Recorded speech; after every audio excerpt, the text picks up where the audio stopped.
Why Windows? Windows. What are you doing, babe?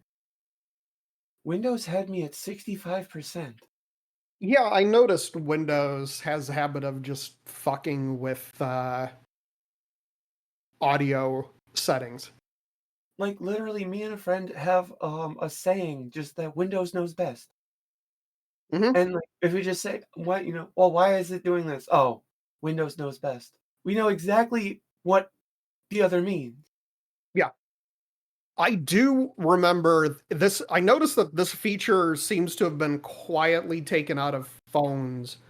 But I distinctly remember for a while, maybe 7, 8 years ago, um, at the very least, Google Android phones had it, where if you had your headphones in and you turn the volume up above a certain level, you'd get a warning on the phone of like, "Don't you think you're turning that up a little too high?"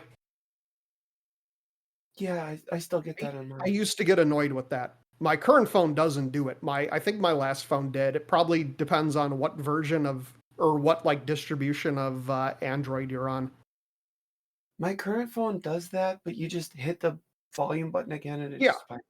you can override it, but still, like, I don't need you to tell me that the volume is too high.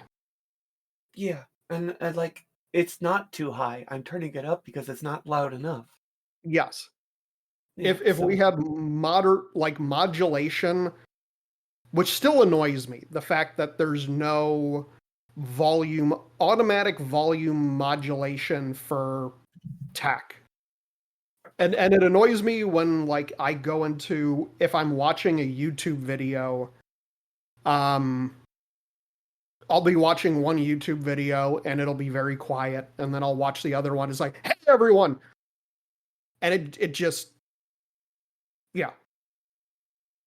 Or with how badly mixed movies are for yeah, home they don't. theaters, where you can barely hear people talk, and then the next second there's a uh, the music is blaring through the speakers. Or they just have the bass turned way up, so that way you literally can't hear anything. It's just this like wall of sound fuzz. Hmm. Like I hate it.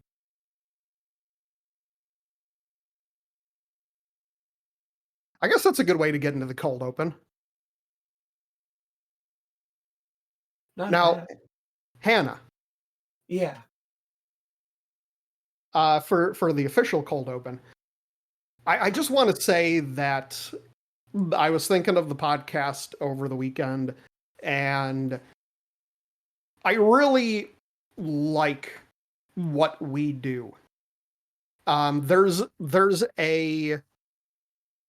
an alternate timeline, probably multiple of them, because you and I have been talking about video games online in some format for a very long time.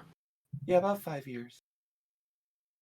5 years for you. I've been doing it for about 17 years. Oh no, well, I was doing it. I've been doing it, I guess, for 10 years, but I have had like a 3 4 year Right. hiatus. I've been doing this since about 2008. Yeah.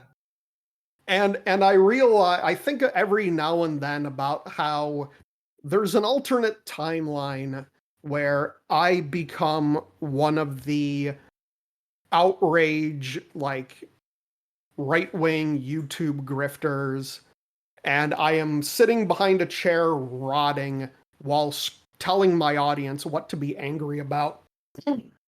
And it makes me appreciate the fact that a very long time ago I decided to go down the route of talking about the games that I like and talking about things, sharing the things that make me enjoy video games. Hmm. But also being appreciative of the fact that I've been doing this since I was a teenager. So there is a realistic alternate timeline where I just became an asshole. That's fair. And I like being able to play video games and talk about the games that I enjoy playing. and talk to other people about the games that I enjoy playing. Instead of getting in front of a camera every day and saying like, I hate this, I hate that, this sucks, these people hate you. This is why you should, here's your latest grievance of the day. Yeah, I've often mentioned this to you that like I really like our show because we talk about the games we're playing. I don't really see a lot of people who talk about video games talking about the games they're playing. They're talking about events, they're talking about politics, they're talking Mhm. about, releases. And not while this may not always be a negative subject, they're not talking about the games they play. Yeah. I So, watched an entire, good lord, uh, 5-person panel talk for, I don't know, 3 hours about stupid shit in the video game industry. And I don't think at any point did they really talk about what games that they were playing. You know the one I'm talking about. We got to hear about how Ubisoft oh, is imploding, but I didn't hear that anyone one. talking about the games they were playing. That one. Okay, it took me a second. Yeah, that one. Well, yeesh, what can you really say? What can you say about a 5-person panel of mostly unqualified voices trying to be authoritative about what a multi-billion dollar industry should do to be um, more successful? Yeah, exactly. Like their opinions would ever be weighed, considered, even observed. Even if they actually gave tangible suggestions. Yeah, and But I would have. we're not even Mhm. talking about games that we necessarily like. We're just talking about games that we're playing. Yeah. So it can be a mixed bag of both things we like and dislike. Mhm. So it's not like we're even focusing just on positivity. Yeah. I mean, my YouTube reviews tend to be more positive, but it's not. It's more so that if I'm going to spend the time to play a game, record a video, write a script, edit it, publish it, I'm going to do it about the games that I liked and that I think other people should play. I do play games that I don't like, and for the most part, those don't get put into videos because I always see it as a lot of what I've done with my videos and my writing is, am I doing something that not a lot of people are doing? So like a lot of the games that I play are games that if I get 10, if I get 10 views on it, that's probably more than the number of people who have played the game. Like these are games on Steam that have 4 or 5 followers that I play. And I mean, I could make a video about like Gotham Knights and how that game sucks. And I'd be drowned in 1,000 other YouTube videos from people making stuff about how Gotham Knights sucks.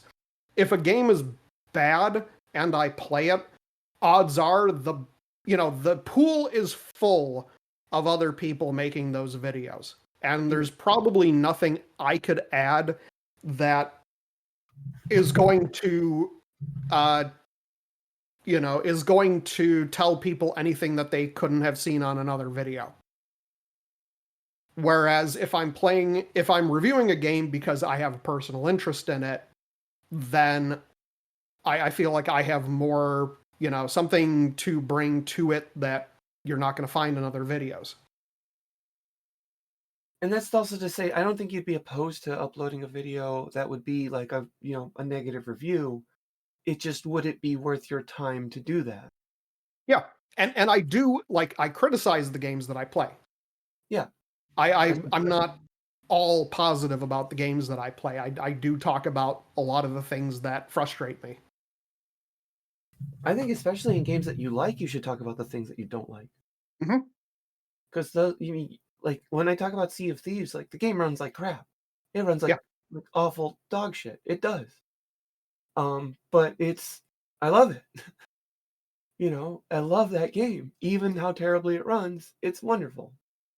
Yeah. And the games that I am the most that's also why I don't play particularly bad games on Steam, because there's a lot of channels that popped up, started playing nothing but crappy shovelware. And a lot of those channels are no longer uploading videos because the person just burnt themselves out, because there's only so many times that you can play one of those games and say, this game sucks. It's full of asset packs. The controls suck. The graphics suck. The UI sucks. Hmm. I Until think, you're repeating yourself over and over and over again. But yeah, I have several demos that I have planned, lined up this week, and I have a couple of games that I'm trying to get keys to. yay. Well, I hope you get them. But let's get the show on the road. Yay. It's mighty strange. You looking happily deranged. I can't be sailors in bed. Or have you picked your target yet? It's in bed. Got your dog bite. It's in bed.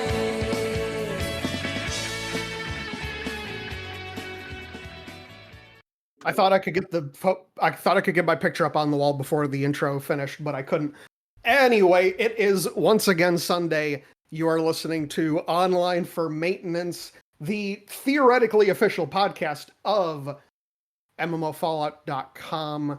This is episode number 13, the Mother's Day podcast. Because I looked over at my Google Docs and realized I did not think up a title for this week's episode. So we're winging it.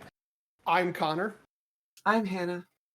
And you can support this very clearly professional, well-made, well-prepared podcast by checking us out at Patreon, patreon.com/MMOFallout. That is patreon.com/MMOFallout. We don't have budget for preparation. All of it goes into hosting fees. None of us get paid for this. This is why we need more patrons. But you can change that for as little as $1 a month. I've done the smart thing. Yeah. Something that I've been procrastinating on for a long time. I've started putting the patrons in my YouTube videos. Ooh. Okay, good. I got a little template and I put the list of patrons at the end. Oh, cool. They deserve credit too, They do deserve credit. Because I think I've said I was going to do this for the last maybe 2.5 years. Well, no time like the present. There's no time like the present. That's correct. So this is, of course, the podcast where we talk about video games and video game related accessories. And what have you been up to this week, Hannah? Oh my gosh. So, I have actually played video games this week. Can you believe it? A video game this week. Oh my God. I know. Can you believe it? I played Sea of Thieves. Very unlike me. I don't right? think anyone could have predicted that.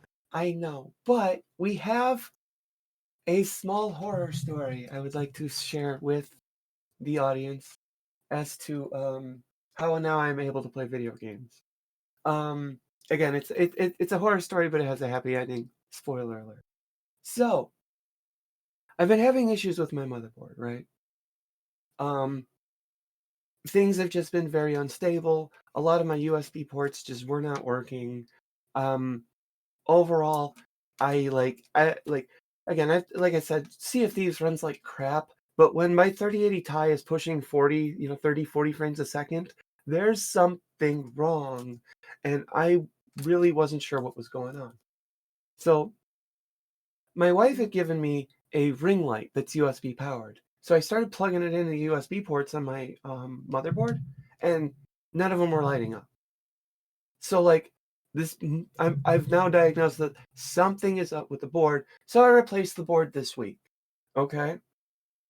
I bought a new case. I had bought a board, like, years ago that was just sitting around, um, and I had just bought a new case to put it into to just try to swap boards, try to see if I could fix my problem. So, when you're taking 2 computers apart to basically make 1 computer, it's a nightmare because I wanna clean all the stuff too. I don't wanna put dirty fans into the new machine. Like, so I've gotta, like, clean everything. I gotta prep everything. I gotta, like, do everything, make sure everything's, like, nice, for the new case, for the new board, new case. Um, I had taken the board, um, I had put, uh I had taken the board out of the old case, set it on my desk. I had the new board in the new case because it's a bigger case. I have a lot more room to work. It's fine if it's in there. So I take the processor out of the old board. I put it in the new board, right? I then set down the board because girl's got to pee, you know, going to the bathroom. I come back. I pick up the case. I look at the I look at the board. Processor's not in the board. I look back at the other board. The processor's not in the board. I look back at the board in the case again. Processor's not there. Where the hell is my processor? Processor is not in the board I just put it in. And I just put it down. I don't know what happened. I end up turning the case over to like maybe see if it will just it was in the like it wasn't on the floor. I turn the case over and the processor falls out. Falls out of the case onto the carpet. And I bent pins, which is the if you know anything about processors, it's like the worst, biggest nightmare that you could ever have. Um, I bent maybe 6 to 9 pins. I'm not exactly sure how many I bent. I didn't count them. I was just like, "I need to fix this, I need to fix this."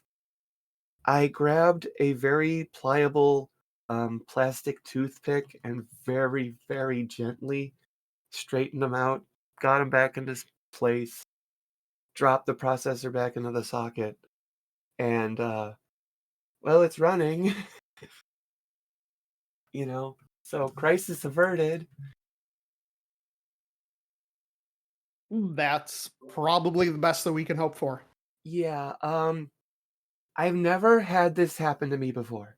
I've literally never had this happen to me before where I set it down, I pick it up, and the processor fell out. My only guess is I didn't completely it's called a zero force insertion socket, so it should take literally 0 force to put the processor into the holes, and then I clamp down the little arm, which Mhm. should secure the processor in there, like, enough that you can, like, move it around, but apparently not. Apparently not on this thing. So, um, I got everything straightened out. I got the processor back in the socket. I made sure like, I pulled it back out, I dropped it back in to make sure it wasn't just like a fluke. The second time I put it in, it just dropped right back in. So, when I clamped it back down after the first time I put it in, that re-straightened out all the pins. So now it's back in there. It's fine. Got the heat sink on it. Everything seems to be running just fine. So, I am able to game again. It's nice. And hopefully it stays that way. Hopefully, it stays this way until I upgrade at some point. I am gonna need a new processor at some point because 'cause I'm still on DDR4 RAM, but, like, DDR4 is fine for right now. It's not that big of a difference. So, it'll be alright. Especially because now I can upgrade to 32, without having to, like, get bigger RAM sticks. I can just drop more in, and it'll be fine. So I can keep her going for a little while longer. Plus, it's a 3080 Ti. It's that thing's still powerful. Yeah, Um, definitely. but yeah. So now Hannah is back to gaming the way that I want to, and I shouldn't have to worry about anything. Because my biggest thing I hate is when I'm having computer issues. I don't want to be playing a game with in the back of my mind, is this thing's gonna crash on me? Is this thing gonna get unstable on me? Is this thing gonna do anything weird to me? And then I'm just gonna instantly go from having fun to crap, now I gotta deal with this shit. And I don't wanna do that. So I'd rather just not play video games. I'd rather just like watch YouTube and just do that sort of thing until I know it's up and ready and stable. Um, so when I was playing Sea of Thieves just now, um, I wanted to run it to see like how long I can get it to run before I really have any problems. If I do have any problems, it should just be able to run like nonstop without problem. Um, but I got to about the 2 hour mark, and this was just today. Got to the 2 hour mark, went to the bathroom, came back, and I'm kicked from the game. And I'm like, what? And I got a long beard error, which I don't think I've ever gotten before. It just said network error, and Discord was still fine. Everything else was still fine. But yeah, it was really, really weird. But I had to restart the game because of this. But I still put in about 3 hours today, so everything should be stable. So on to actual Sea of Thieves. They have added boars. They've added boars to the game. Um, Boars? boars, yes. So there used to be pigs in the game, which were an animal that you could hunt for meat. Um, but now they've added boars. Pigs could not attack you. They couldn't do anything. They just ran away. Boars can actually attack you. My friend was actually getting killed by it, so that's kind of interesting that they do enough damage that fast. But the boars are near a loot pile, and there were 2 chests and 3 little cups in the loot pile. So that's a neat, new, interesting way of getting loot, and that just randomly appeared on the island. So that was kind of nice that like you can just randomly get that and end up with a little extra loot. Very Um, nice. plus, I think Are they the dropped. boars difficult, or are they just kind of like low-level enemies? They seem difficult. They seem like they take a couple of shots because my friend died twice to one. I never saw one. I never saw it, Oh, which is weird. But like I looked for it because he told me to watch out for a white one, and like I was looking for it, ready to shoot it, and I never saw it. And as soon as I got by it, and then he was coming up behind me, he started attacking it, but I was going after loot. So as one does. the game seems to be running more stable. That's good. And I don't know if that's just my computer being like behaving or what, but everything seemed to be less lag spikes because the game is just riddled with lag spikes. The game just riddled with like everything. And it's been about a month since I've really spent any time on it, and I know that they've been wanting to release just quality of life changes, performance updates, that sort of thing. So if they have done that, it seems to be going really well. That seems to be nice because that's like my biggest complaint about the game. Like, I love the core gameplay loop. I love the graphics, the art style. It just runs like crap. It just, you know, runs like just awfulness. The worst it got down today was about 110 frames. Okay. Do you still take the side off your computer? No, no, that was like part of the reason why I wanted to like change computer cases was because I was having to take that off. And that's an acrylic or not acrylic, that's a tempered glass side panel. Mhm. If I take that thing off and it breaks, I'm F, it's bad. Right.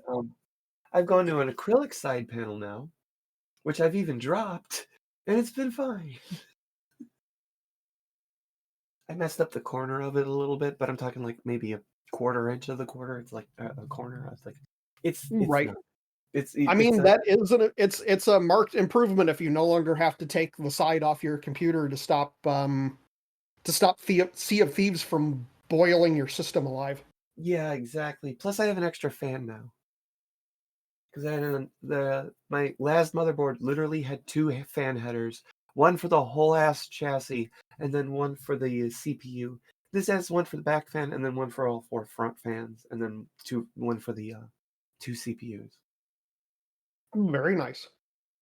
Yeah, so we have little extra cooling, air coming in from the front, top and bottom, and then yeah, it should be better. Plus, it's got more of what is it? There's more space in there, so like there's more potential for air to like sit around for a little bit, so that way it can cool down. That's good. Yeah. So, because like if you have more air in your case, if you have bigger, more spaces in your case, you can direct airflow better. I don't want to get into it; it's really boring. Um, Right. so I and am then, definitely going to be. So I've been on a gaming laptop for the last 6 or 7 years, oh, okay, which means that my laptop is about 7 years old now. yeah, I'm definitely. So my plan is I'm eventually. I mean, I'm going back to desktop. you've been on a laptop this whole time? Yeah, I did not know. Is it just connected to a monitor? I have my laptop in the middle, and then I have two monitors. That the laptop is connected to the two monitors. Oh, Yeah. okay, that's why I've been confused because I was like, it looks like a desktop, but you're Um. yeah, you're basically Mhm. just using that as the machine. Yeah. But I'm definitely going. Well, part of the reason that I switched to a laptop at the time was just because I didn't have a whole. I was living and sharing an apartment, and my room was very tiny. Yeah, So having the desktop having the desktop, I didn't really have a lot of places to put it. And when my desktop finally shit the bed, I just decided to get a laptop. And my plan with this is that when I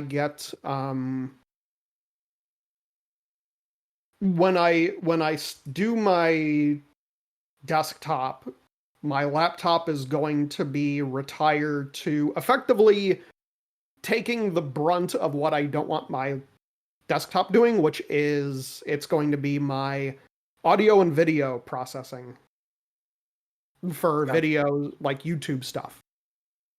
You're gonna have it render? Huh? Are you gonna have it render? Yeah, Oh, okay. Your desktop will render a lot faster. I don't care. Okay, fair. I mean, that's still putting long-term strain on the graphics card Processor, not a graphics card. and the Yeah, processor. fair. Oh yeah, but like, but yeah, I don't want to get into that. That's really, really, really boring. Let's get back to video games. Let's talk about video games. So, I just did about 3 hours with my best friend, playing Sea of Thieves. I'll be honest, fairly uneventful. We Yep. made money, we hustled, we didn't really interact with too many players. We had one right as we were starting, but they just kind of like we shot at them, they shot at us, nothing really happened. They drove into port to sell the things that they had. Um, but for the most and like I wanted to go after them, but my friend was like, "No, they're selling their stuff. We won't get anything." Yeah. And so we just left them alone. So for that, then we did 3 hours. Went and did a sea fort, and then we needed to do a faction for it called Athena in order to get like there's rewards that you get for turning in loot of a specific faction. And this is neat because you actually compete against everybody else who's playing the game with this. And there's three different tiers of loot, and loot's awarded to you depending on how well you do here. So it will actually shift around, and if people really hustle and sweat, they can actually knock you down from the piece of loot that you have. So Okay. we were working on that. We need to get the one more of the top tier for Athena, and so we decided to do that. Um, but yeah, we got 2 chests of legends, an Athena keg, everything else that was along with that. But so again, very fairly uneventful. But that's sometimes player you don't really get too many player interactions. We made about 275,000 gold, which is a good payday. That's a good payday. Last night was different. Last night was a little bit more fun. Um, I log into the game and I'm like, I gotta test out my computer. I'm gonna see what I can do. I'm gonna, and it's been a while since I've done anything in this game. I really want to play. I immediately get bloodthirsty. I immediately do the dumb thing, and I go for the first player I see. There's just a player who's just kind of like wandering around, and I'm like, perfect, a noob. I'm rusty. I don't know how to shoot for shit anymore. Let's go after him. So I grab whatever supplies that I can off the dock that I was on. I don't even remember what dock I was on.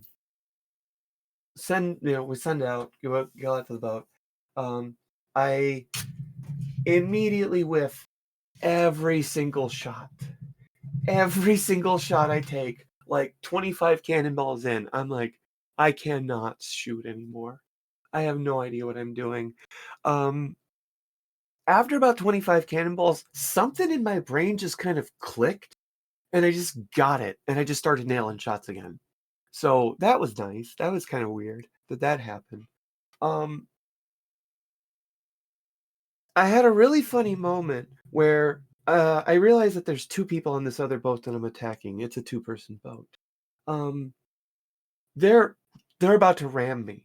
They're coming right for me, and I hear them say over the mic, "All right, now we gotcha." I'm standing at the cannon, and I unload the cannon right into them, and I did something called one ball. I just literally just with one cannonball just killed them. Mhm. And I just hear him go, "Ah, shit."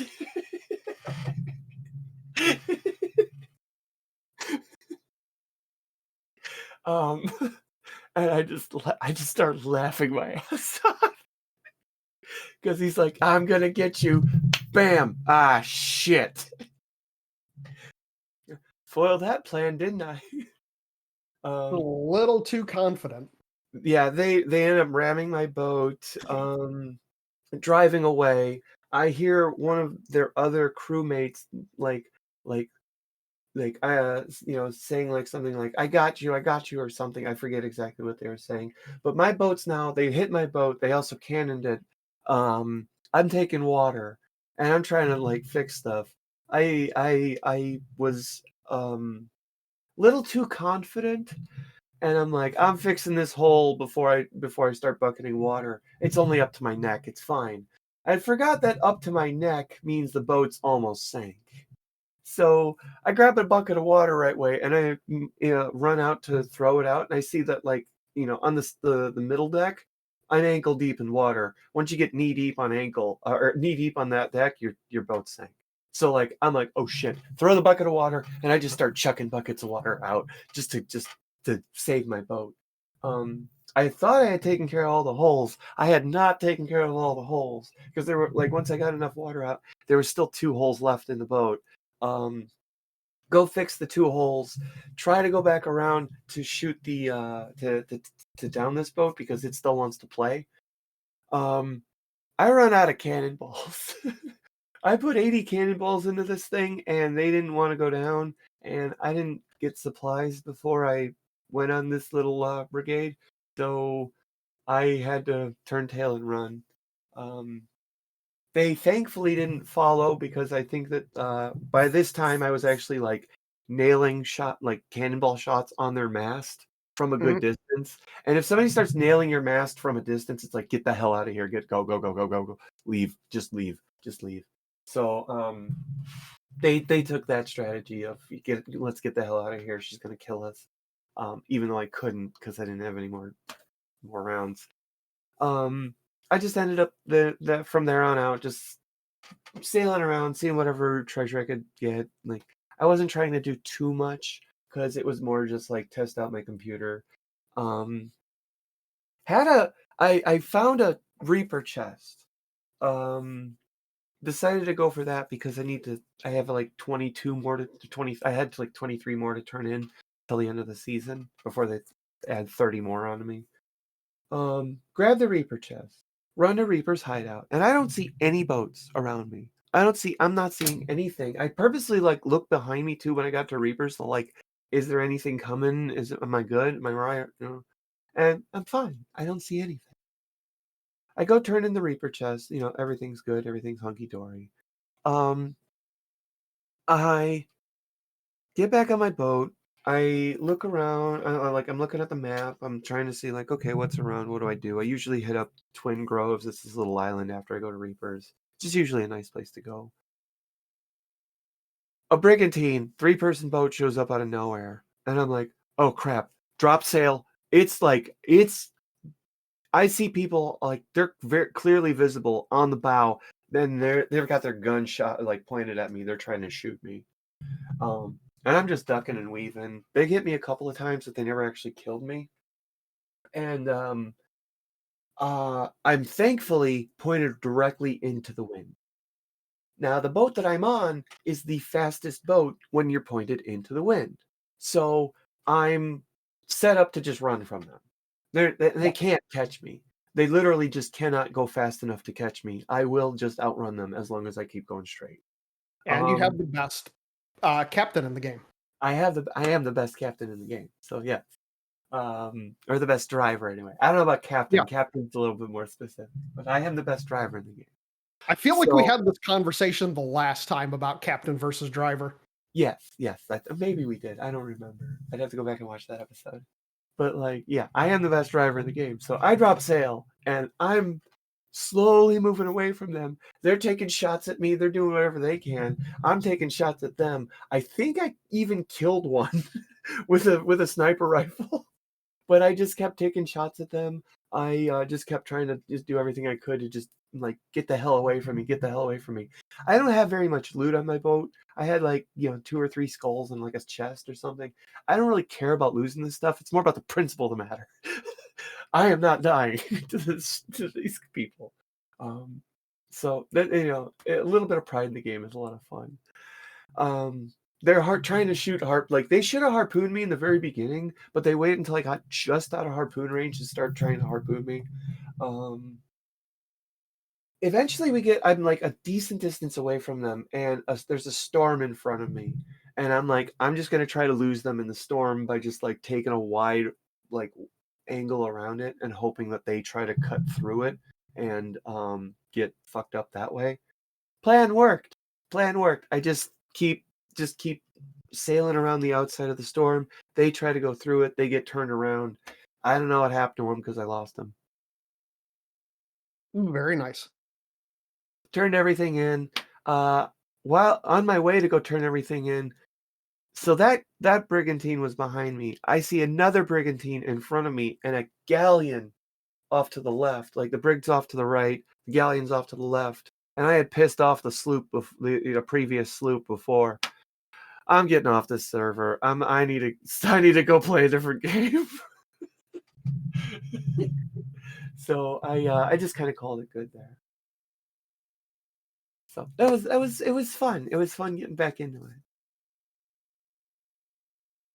Yep. But always good stories coming out of Sea of Thieves. But now my computer's back up and running. I shouldn't have any problems playing anything, doing anything. In fact, my camera, as you see here, I don't know, other people can't see, but my camera is running so much better than it used to be. Yeah. Like, it's so nice. So yeah, I have a new old computer. That's good. I don't know if you noticed from some of the earlier, there were not huge, just to give a little production note, but there, in the last 2 or 3 episodes, I noticed there was, like, I don't know if it's a connection thing, but there was one part in each episode where there was, like, 3 seconds where your voice became very robotic. Like the Discord losing connection kind of voice. Gotcha. Yeah. I mean, it's something where, I mean, it lasted maybe a second and a half. And it only happened like once per episode. The USB ports on that computer were just, I don't know what happened. I don't know what happened. They just died. And I've never had USB ports die on me like that. Because it's on the back, Yeah. Like, it's great. Like, I've never seen that. I had on my last desktop, the front USB ports died. Okay. And I had to plug everything in the back. That's due to the cable that part of your case. Right. So if the connector on the motherboard got messed up, or if that connector's fine, then it was just the cable for the case. Probably. So, but yeah, I'm so much happier. Another note, and while other people can't see this, I have a new desk, so it's so much nicer in my room, my office, gaming room, to play video games. So I'm so much happier now to spend more time to try to play some. There's really nothing like a new desk, isn't there? Oh god, yeah, I've got my Armored Core in here. Like I've got my amiibos on their own little shelf. I got some Star Wars Legos up here. Place to put all my controllers because I have a lot of controllers. So yeah, it's so good. Everything's just like right here, readily accessible. Hmm. Yeah. Got my multimeter right here. Ooh, Yeah. you should learn how to use it eventually. I should learn how to use it. At the very least, so if someone comes over and they're like, "Hey, multimeter, how does that work?" You don't have to say, "I don't know." Yeah, exactly. But how are you this week? What have you been playing? I only played a couple of games this week. I didn't go through my usual slate of demos and gay visual novels, but I did play 2 games. Mm-hmm.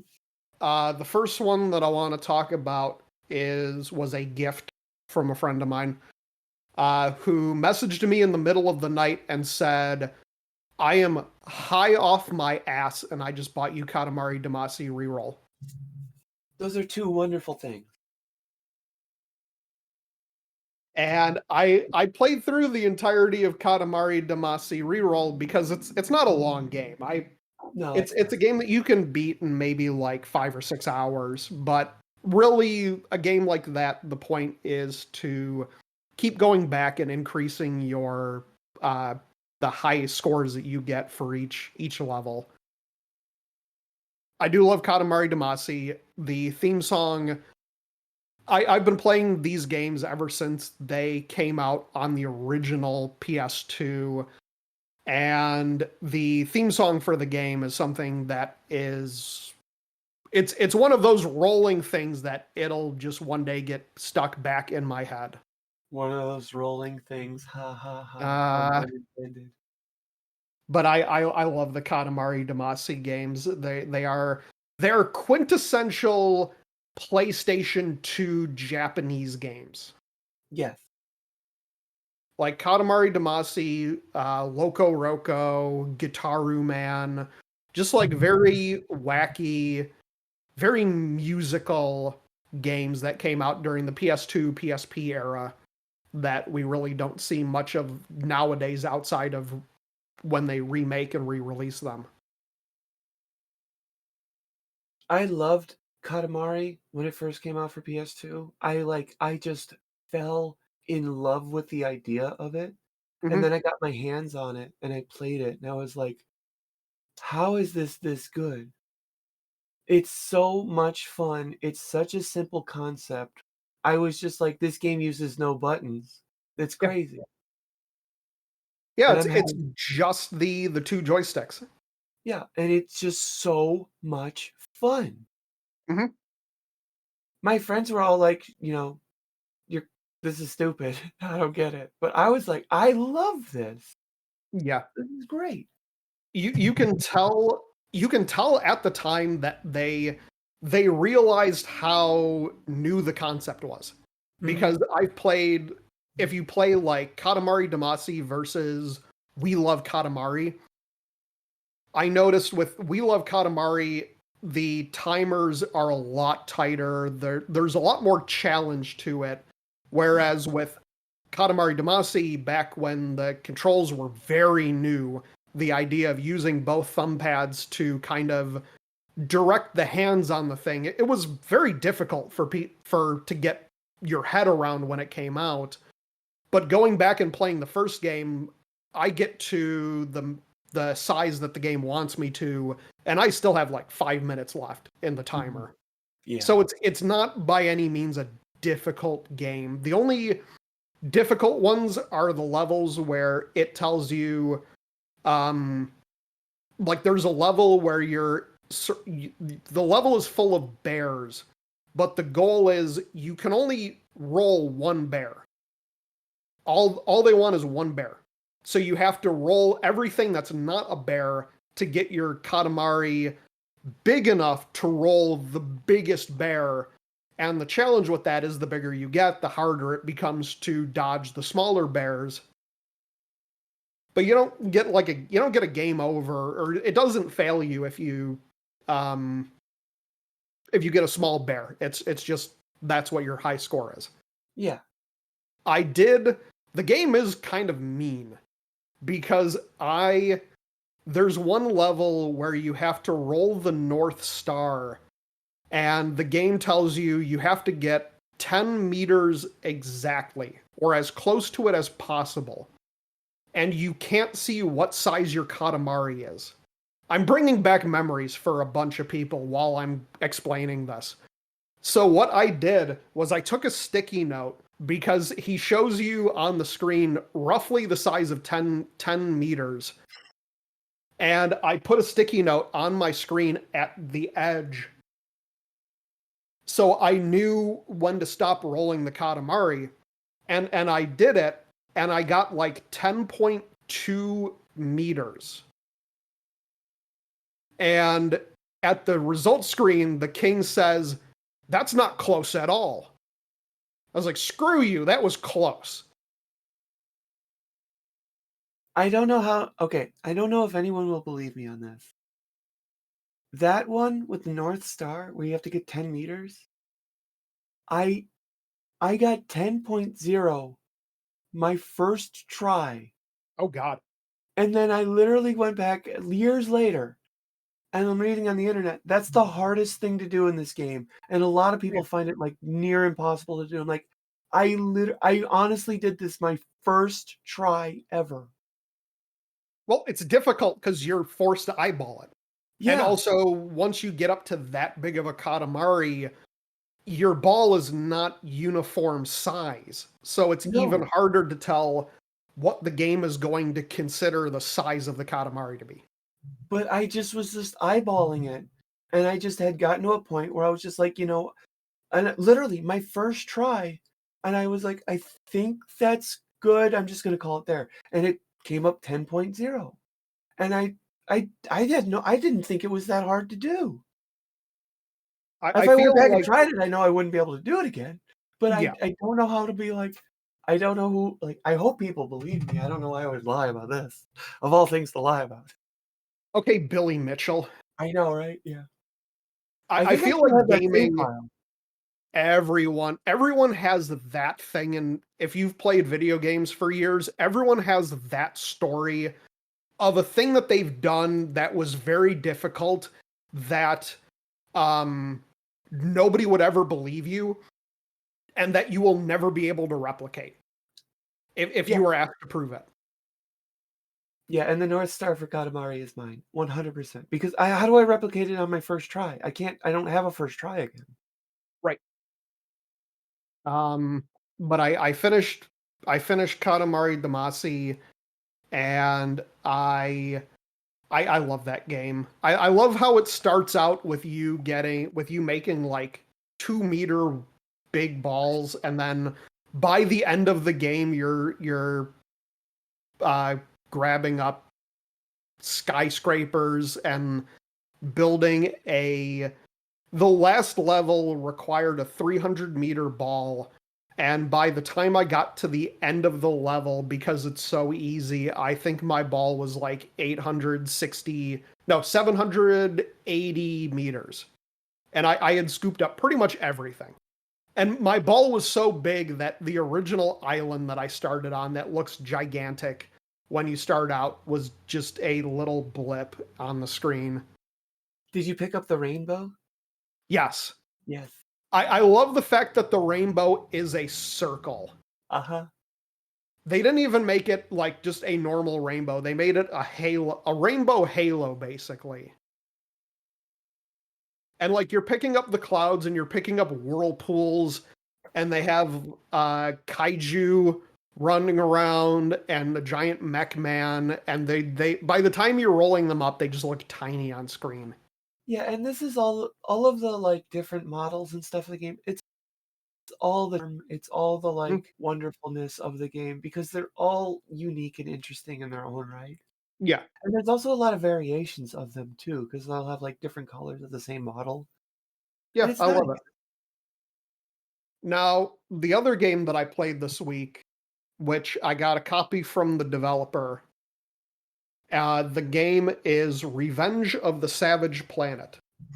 Okay. And I played that, beat it on the Xbox, got the put my review up on YouTube. Revenge of the Savage Planet is the sequel to Journey to the Savage Planet. Okay. It is it's a hyper stylized Metroidvania where you have 4 planets that you get access to, and then every planet has a just shitload of collectibles. The story is very relatable. The game has always been a criticism of hypercapitalism. In the sequel, you're an explorer who gets sent on a 100-year journey to colonize deep space. So you're cryogenically put into sleep for 100 years, and when you get to your destination, you find out that in the meantime, the CEO has sold the company to a bigger conglomerate who ran the numbers after buying the company and realized that colonizing deep space is incredibly expensive and holds very little profit value. So the company, without doing anything, this might sound familiar, without doing anything, the company shut down the space colonization and you've been laid off. Uh-huh. But the good news is that because they ran the numbers and decided that it would cost more than the sum of the parts to have you ship your equipment back, you can keep it. Great. So you're stranded on a planet getting your pink slip that you've been laid off, and the former CEO contacts you because he's still alive because I don't know why, but he's like 300 years old now. The former CEO contacts you and he says that he absolutely hates retirement. He hates the fact that he sold the company and he wants to get dirt on the new owners.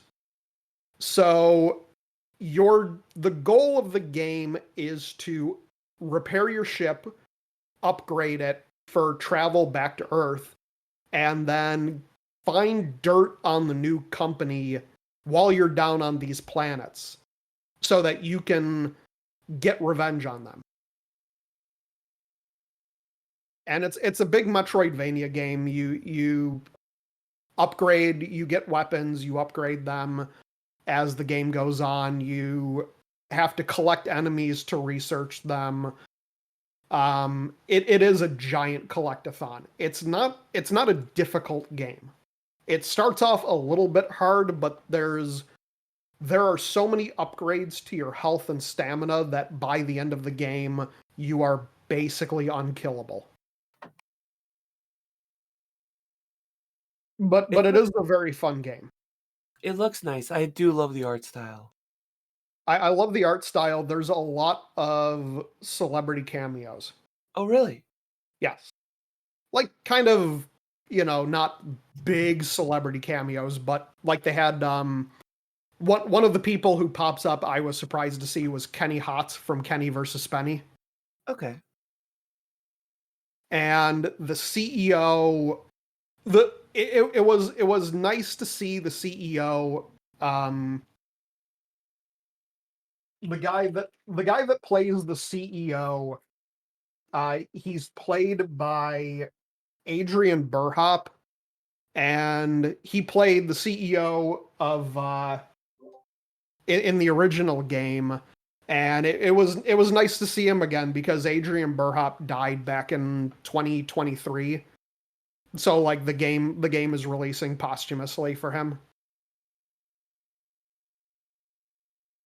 It was kind of like seeing I forget the movie name, but Indiana Jones and the Great Circle, which came out, and that one had Tony Todd plays one of the characters in it. Okay. But yeah, I liked Revenge of the Savage Planet. It is on Game Pass if people have that. Okay. I played most of the game in my pink cat girl outfit. What'd you wear in game? I forget. I'm Just the joking. default skin. I'm just playing. I know. You saw the opportunity and you had to take it. I have to. But those are the games that I've been playing. I do have a few games to talk about that are coming out this week. Ooh. The big one, of course, is Doom: The Dark Ages. Ooh, a new Doom game. I didn't know one was coming out. Yep.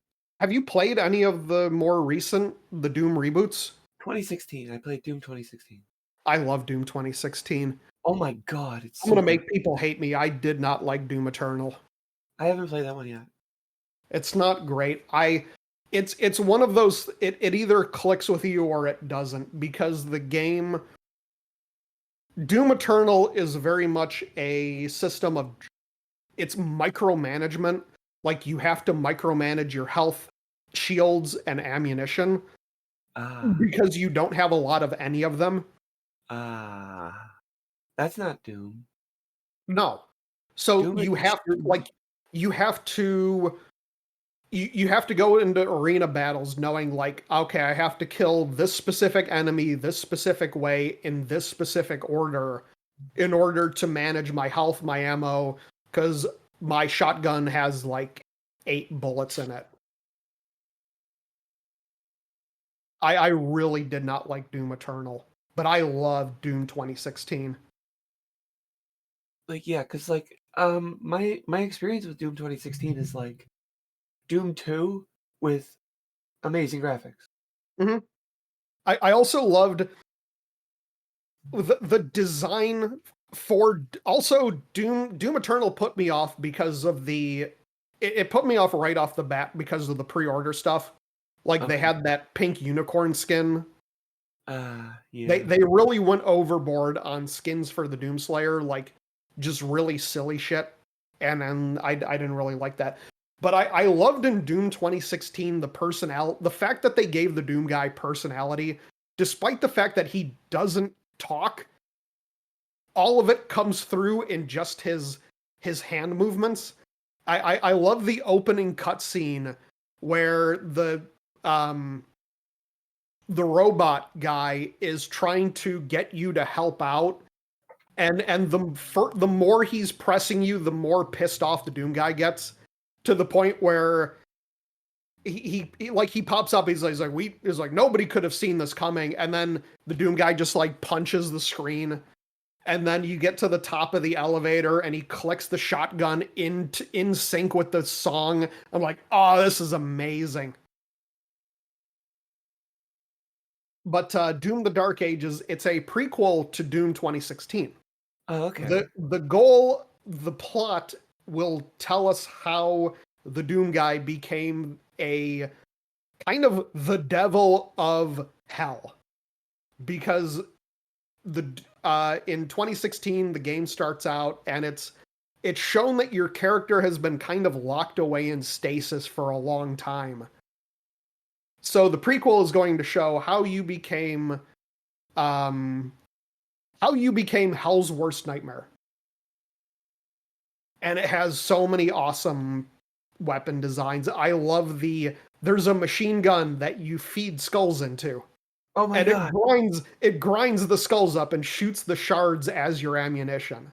Oh my god. And it looks so good. It does look breathtaking. It looks really good. Like, ID does such a good job with their games. Oh, they do. And they run. Not only do they look great, but they run Oh, great. how could I forget? My God, the thing just sits at 144. My new monitor just sits at 165. It just sits there. It doesn't drop. They're so good. Yep. Smooth as butter. Yeah. But So like, this one looks good. I definitely want to get this. Doom: The Dark Ages comes out on May 14th. And like I said, it is a Game Pass title. Ooh. Oh, You should check out PC Game Pass. Yeah, because if I can play this on PC Game Pass for like $10 a month, I'll do that. Yeah, because because PC Game Pass is $10 a month. We are not sponsored by them in any way. We're not sponsored by them. Now the second game that I have is called Labyrinth of the Demon King. Okay. It is a puzzle fighting game with kind of, I would say, VHS-ish, kind of PS2 Silent Hill style graphics. I still need to play the demo for this. But it looks pretty Silent Hill-ish. It's a first-person dungeon crawler set in feudal Japan, where you're fighting all kinds of demons and monsters. And it looks like it's a very good looking horror game. It looks like something that would have come out during the PS2 era. It looks like Silent Hill. Yes. What I really like about it is I like horror games. I'm fine with horror games where you can't fight back, but I really like horror games where you can fight back. And instead of having to constantly run and hide. Yeah. But it looks very silent. Like, if you had a Silent Hill game set in Japan, this looks like what it would have been. It's But freaky looking. I like it. I love it. It's every screenshot looks very unsettling. Yes. But the demo, I'm definitely going to play that. But the game itself comes out May 13th. I will not play the demo. You're not a fan of horror games, right? I am not, no. I'll play some here and there, like I liked Lethal Company. But like if it's jump scares, no, I won't play it. Right. This looks more like like Silent Hill, like atmospheric horror than jump scares. I played Silent Hill and I enjoyed it. I mean, I played the first Silent Hill and I enjoyed it. Right. You're all Silent Hilled out. We play I've one. played that before, and I've got my fill. I play one a decade, you know. My third and final game that I picked out is The Precinct. All right. Now, The Precinct is it's set in the 1980s. It is it also has a demo. It's a top-down sandbox police game where it's a sandbox police game and also an action game. So you're patrolling the streets, you are responding to crimes, getting into shootouts with the bad guys, and it's a very good looking game. Yeah, it does. It does look nice. It has a lot of atmosphere to it. It is it's very much an homage to classic cop movies. But it's more of a sandbox game than a narrative. It honestly reminds me a little bit of GTA from the cop's perspective. Yeah. It almost looks kind of like the modern day equivalent of if they brought back the old style of GTA games where they were more top-down titles. Yeah, so this is like San Andreas, GTA 3, something like that. Yeah. That at least that kind of angle but like obviously much better graphics. Right. And it does look like the on-foot action is more cover shooter. Yeah. There is a demo for this. Yeah, this looks good. I would definitely play this. I might actually download the demo for this. This looks good. Mhm. And there is some more kind of on the ground policing that I've seen where you have the ability to like ticket cars, you can stop people and search them, you can check their ID.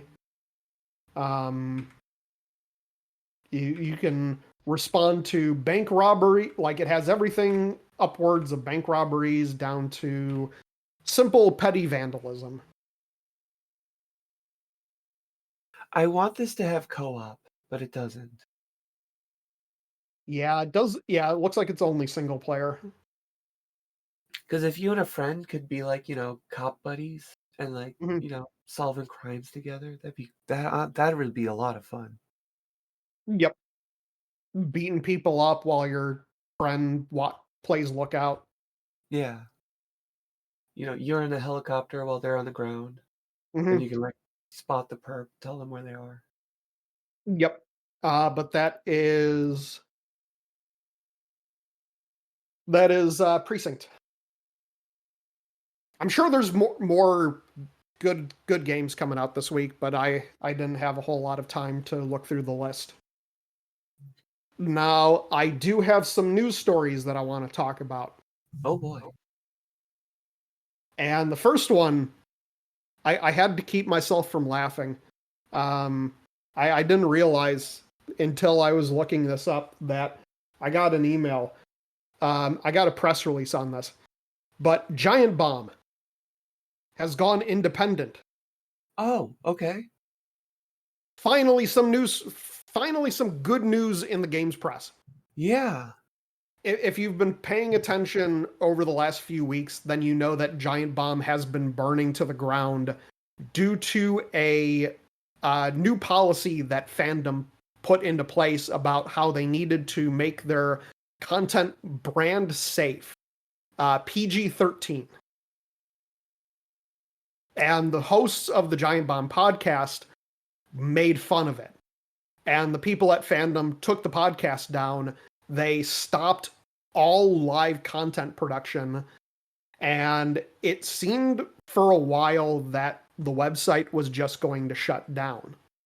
But at PAX East, they announced that fandom has sold Giant Bomb. And they've sold it to Jeff Bakalar and Jeff Grubb, who are both editors for Giant Bomb. So it is now a worker-owned business. Wonderful. Which is fantastic. And it also means that Dan Rickert is coming back.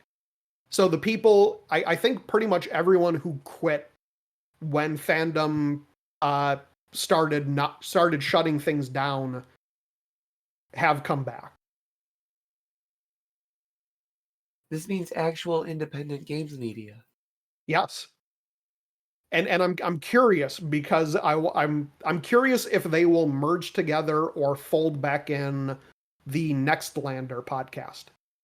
Ooh, okay. I don't know if you know much about Nextlander, but Nextlander is made up of a number of people who previously quit Giant Bomb over disagreements with the corporate ownership.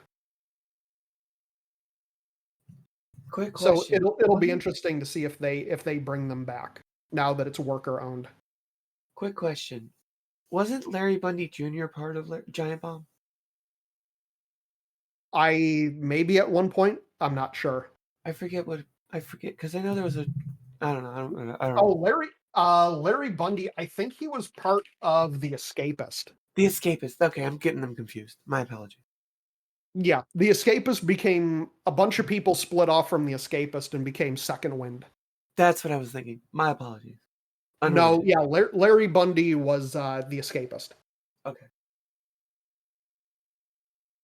But I went through, I created my own, I did my own, I had my own news coverage of this. And now I feel a little bit, well, not bad, but I referred to fandom, I said that fandom's entire operation seems to be inspired by the CEO looking at a diagram of testicular torsion and saying, let's translate that to the website user experience. Because I don't know if you've been on a fandom wiki over the last couple of years, but they suck. They are absolute garbage. I'm talking ads, a colonoscopy of ads that get shoved in your face, and really bad overlays, really bad, just absolute trash.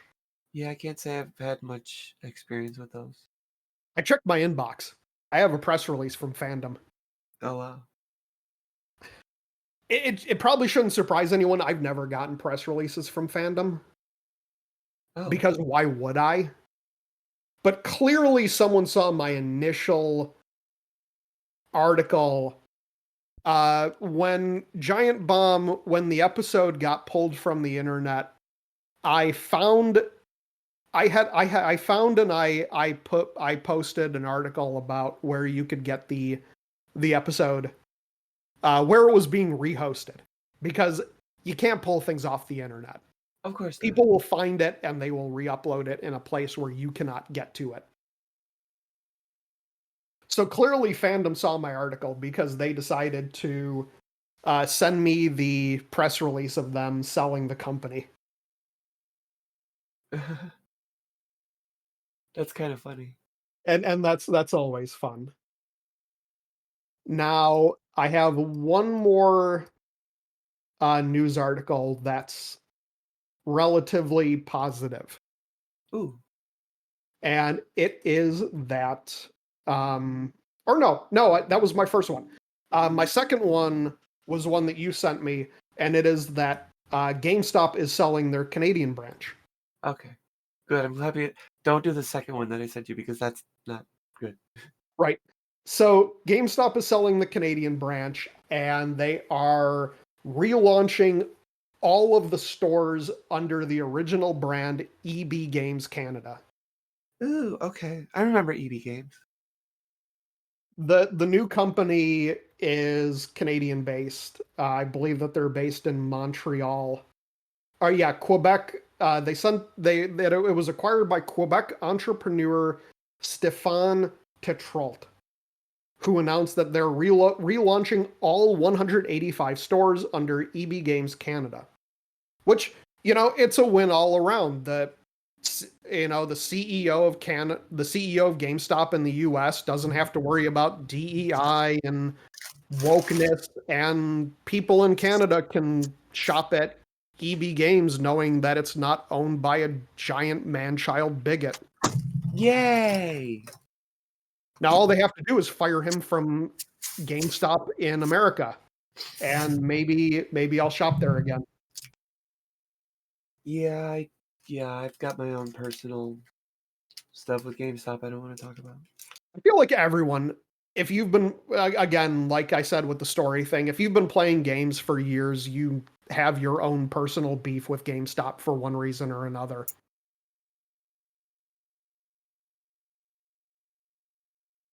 Now, I do have one more story, and this one is also pretty good. Electronic Arts is not being greedy. No. We've gone through a lot of articles here. Also, that was not intended to be a double negative. I just stuttered. EA Games is not being greedy. I refuse to believe this. We've done a lot of stories here, and this is the first one I am pushing back on. I am just playing. Hannah. What? I don't know if you've noticed recently, we talked about this last week, and I think maybe the week before. Video game prices are going up. Microsoft announced that they're doing $80 games. Nintendo announced that they're doing $80 games. I assume it's only a matter of time until Sony announces that their games will be $80.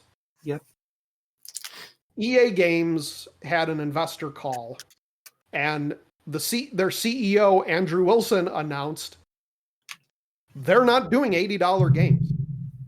At least they have no plans to at the moment.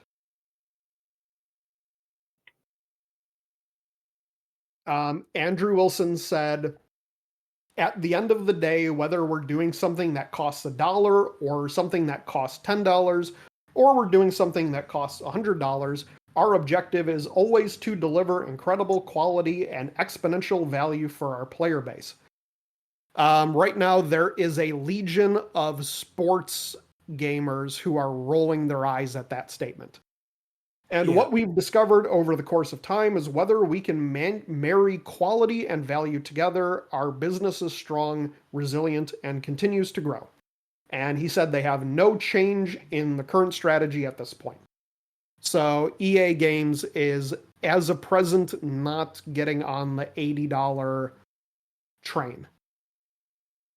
I was going to make the joke that, they're not going to get on the $80 train. They're going to get on the $90 train, which means they're going to get on the $100 train. Right. And I mean, why would they?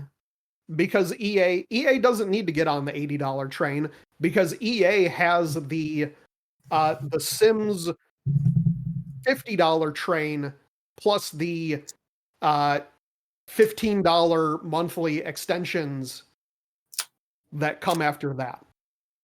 EA has there are $700 worth of DLCs for Sims 4 train. Doesn't EA also do FIFA? Yes. Well, they did FIFA. They have it's now EA Football Club. They no longer have the EA brand, or the FIFA brand. Okay. Mostly because FIFA wanted $2 billion every 2 years for the licensing. God. That's a whole other topic. EA has their football, they have Madden, NCAA. A big seller this holiday season was actually college football 24. Yeah. Or 25, sorry, college football 25. Like, that game was flying off the shelves. Oh yeah. Like, it was nuts. So, like, EA's, that's an interesting strategy.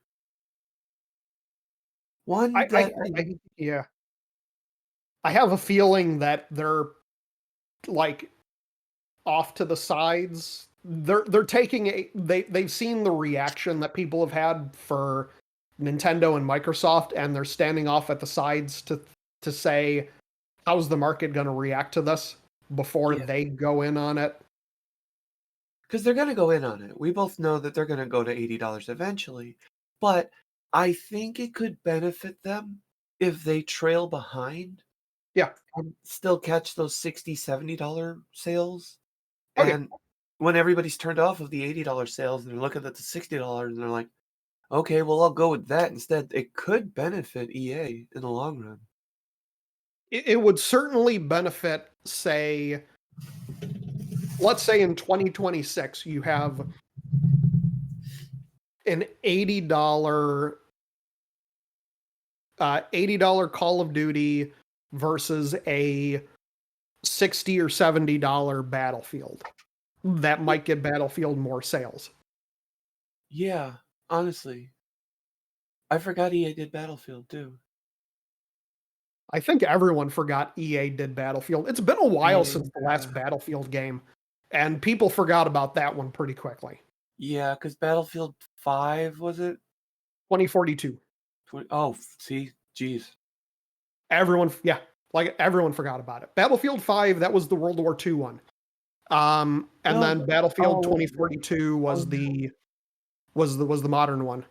Which sucks because 2042 became a lot better after it came out, but they took so long to improve it that by the time they got it into a really good state, everyone had already moved on. 1 was really good.